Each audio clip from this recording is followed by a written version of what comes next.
O Freud revelou algo muito valioso sobre nós humanos, dentre tantas revelações, mas dessa eu gosto muito. Que a gente poderia ser muito melhor se não quisesse ser tão bom. A Síndrome do Everest, que é um outro vídeo aqui do meu canal que eu super recomendo que você assista, assim como a Síndrome do Impostor, são sofrimentos siameses, colados, ambos atravessados por essa revelação freudiana.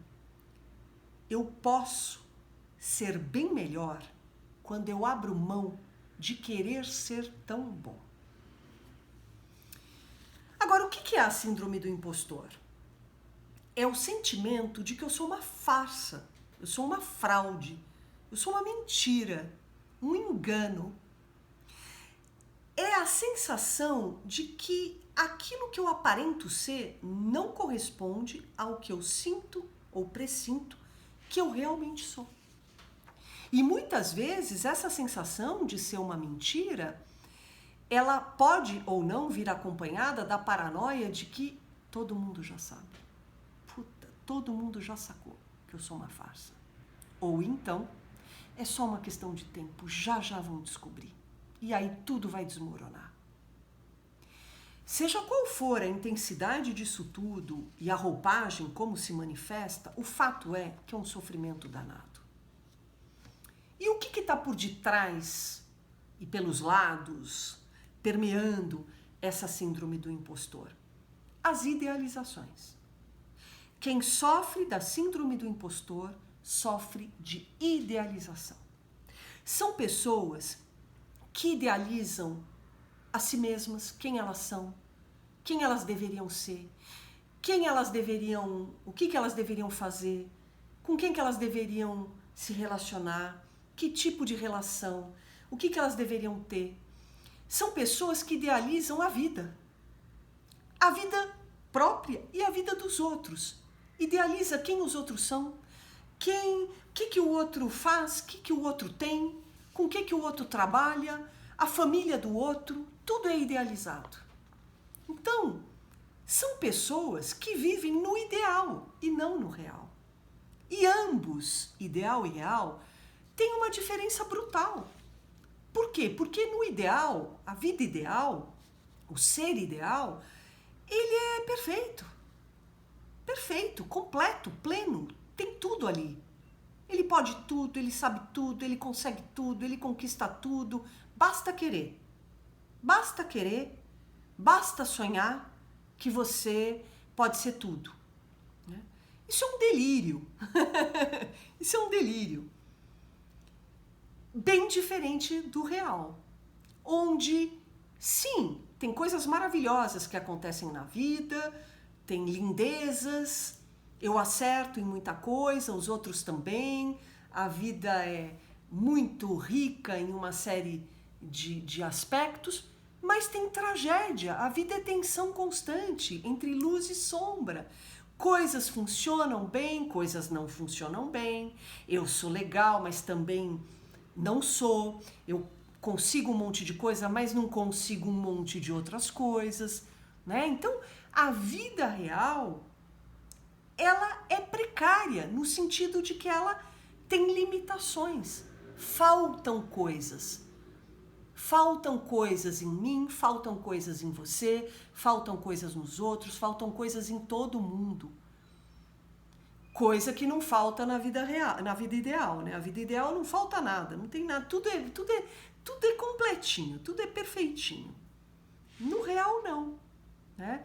Então, não aceitar as limitações da vida real faz com que eu me descole da vida. Simplesmente eu me descolo. E eu vivo fora da vida, do lado de fora da vida. Por isso que um grande sofrimento de quem sofre a síndrome do impostor é não poder acontecer. São pessoas inviabilizadas, são pessoas irrealizadas, que não conseguem se realizar, não podem se destinar na vida real, porque estão lá no delírio do I have the power, eu tenho poder, eu posso tudo, eu sou tudo, olha, o outro é tudo. Isso é uma grande farsa. Isso é uma grande farsa. Então, sim, a pessoa que sofre da síndrome do impostor está se dizendo a verdade. Ela é uma fraude. Tem um sinal de saúde nessa síndrome. É verdade. É uma fraude. Não é real, é ideal. Mas não é real. Agora, vamos dar uns passos para trás, porque assim, vale dizer que todos nós já nascemos fraudando. A gente já nasce sendo uma fraude e falsificando todos os ideais e expectativas dos nossos pais e dos nossos antepassados, que depositam sobre nós, imaginando como a gente vai ser, quem a gente é, né? Já coloca um monte de expectativas sobre nós, sobre toda a nossa existência. A gente já nasce falsificando, né? Com um monte de cocô fedido, um monte de choro que não para, noites mal dormidas dos nossos pais. A gente atrapalha a relação amorosa deles. A gente chora sem saber, sem dizer por que está chorando, né? Preocupa. A gente já nasce decepcionando.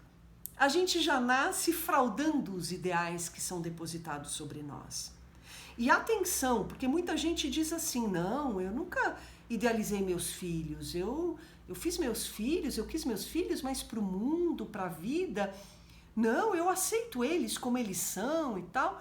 Ou os próprios filhos, não, meus pais nunca falaram nada, que eles esperavam isso ou aquilo de mim. Gente, mas não precisa ser dito. Inclusive o não dito é muito mais poderoso do que o dito. São questões muito sutis, os inconscientes dialogam, conversam constantemente. É um gesto, uma expressão facial da minha mãe ou do meu pai diante de uma ação, de uma fala minha, de um movimento meu, que eu, criança, com os meus pobres recursos psíquicos, eu já vou associando, olha, eu fiz isso, minha mãe reagiu daquele jeito. Ela falou mais alto, ela mudou o olhar dela. Puxa, meu avô, quando eu faço assim, ele gargalha. Quando eu não faço, ele não gargalha. Então, a criança, ali com os poucos recursos que ela tem, ela já vai fazendo essas associações e vai colando nesses ideais, se colando neles. E como há um nível absurdo de dependência nossa, quando a gente entra na vida, diferente dos outros animais que já vão tocando a própria vida, a gente não, a gente depende muito para sobreviver dos adultos que estão cuidando da gente. Então, a gente saca que para a gente ter aquele amor, aquele olhar, aquele cuidado, a gente precisa corresponder. A gente precisa satisfazer aqueles ideais e aquelas expectativas, senão nada feito. Então, em troca da aprovação, da legitimação, da validação, da aceitação, do cuidado do outro, a gente sucumbe a tudo isso e vai aprendendo, vai continuando aprendendo a se fraudar para corresponder a todos esses ideais e todas essas expectativas não ditas, sobretudo. Máscaras e mais máscaras, né? A gente vai usando, dependendo da situação, dependendo do encontro, da circunstância, da pessoa que está diante da gente, do desafio, a gente vai pondo uma máscara, uma farsa, vai pondo outra, eu acho que o mundo espera isso de mim, né? Então deixa eu... Tudo no nível inconsciente, não necessariamente consciente, mas não interessa, dá na mesma. O fato é que eu tenho máscaras para fazer entrevista de trabalho, eu tenho máscara para ir para o trabalho, para falar com o chefe, para falar com o colega, para falar com a área não sei o quê, para falar com a minha mãe, com o meu pai, com o irmão mais velho, o irmão mais novo, o irmão do meio, para namorar, para ir para balada, para falar com os amigos. São máscaras e mais máscaras que a gente não percebe que vai pondo para corresponder aos ideais, para poder ser aceito, para poder ter lugar no mundo.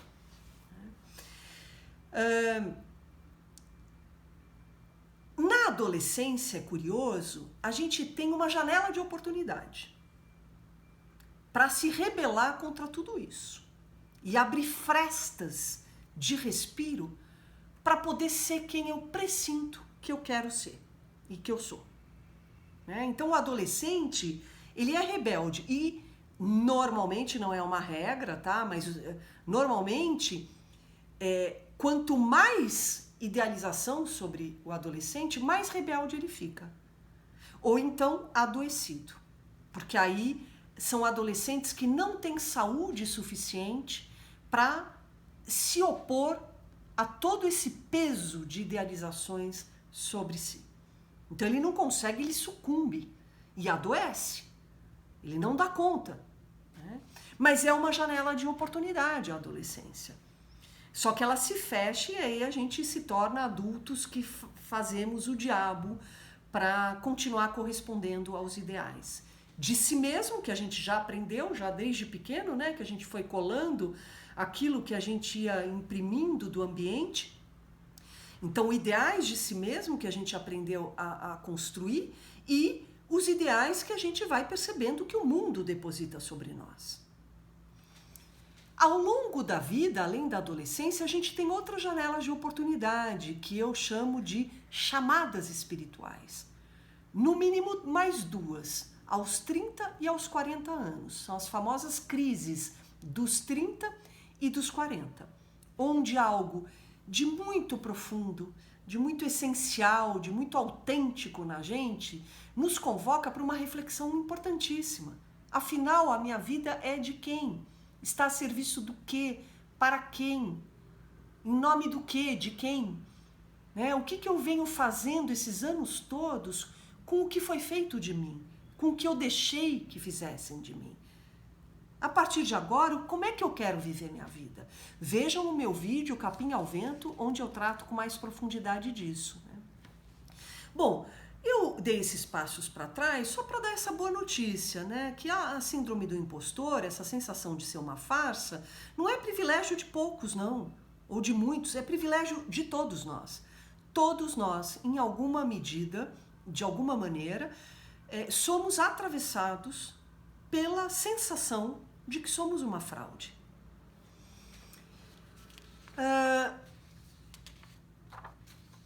E uma questão que a gente está vivendo, que a gente está agora, na verdade, se havendo com isso, colhendo, fazendo uma colheita desse cultivo todo, é que nesses falseamentos que todos nós vamos fazendo consigo mesmo, a gente está cocriando e retroalimentando uma sociedade de simulacros, essa sociedade que a gente vive, onde a aparência e a imagem são tudo.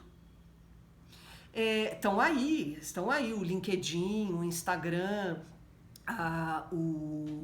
o Facebook e companhia ilimitada, que não nos deixam falar a verdade. São os templos disso tudo que eu estou falando.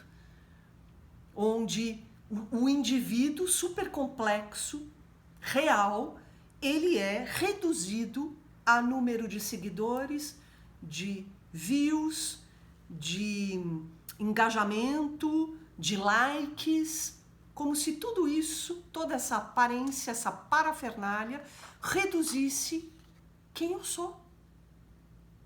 E nós retroalimentamos essa bagunça toda aí, essa suruba toda aí de aparências, de imagens, A gente alimenta isso.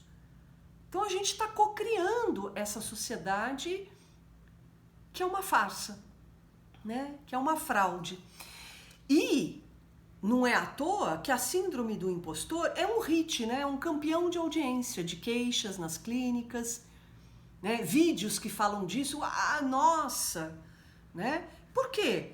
Porque, cara, é o que a gente vive, é essa sociedade falsa, Tem uma falsidade tremenda que a gente retroalimenta.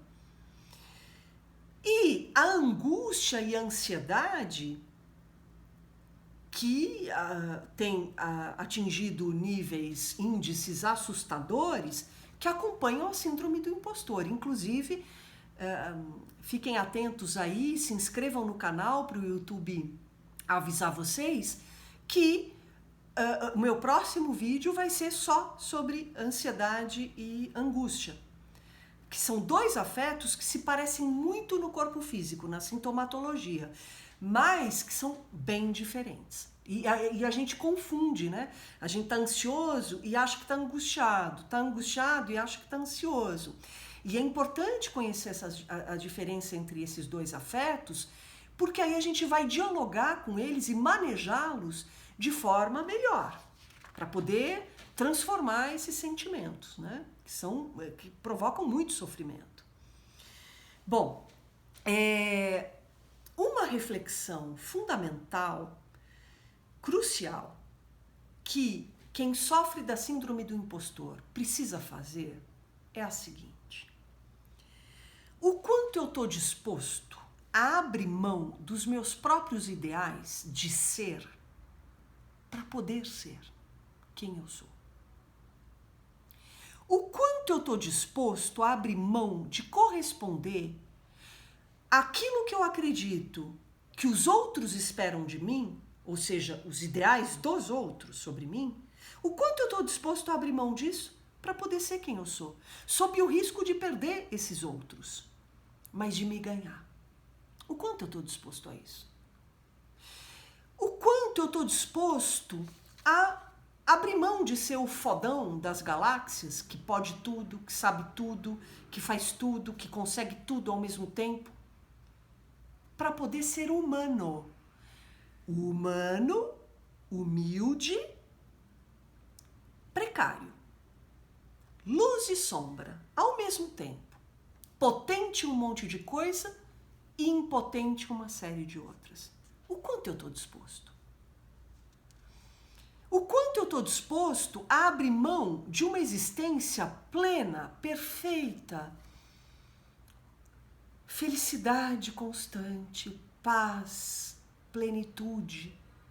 Porque isso é um delírio onipotente. A vida real não é assim, não existe essa plenitude na vida real. Vejam o meu vídeo, sempre vai faltar. Não existe, isso é um delírio onipotente.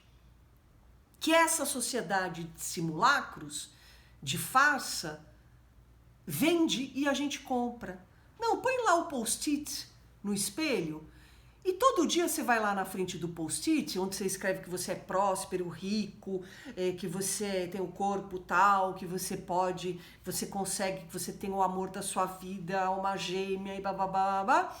Vai lá, põe no seu espelho, todo dia quando você acordar, você fala 20 vezes a frase tal, que pirlim pim pim, pronto, você vai ser. Porque sim, querer é poder.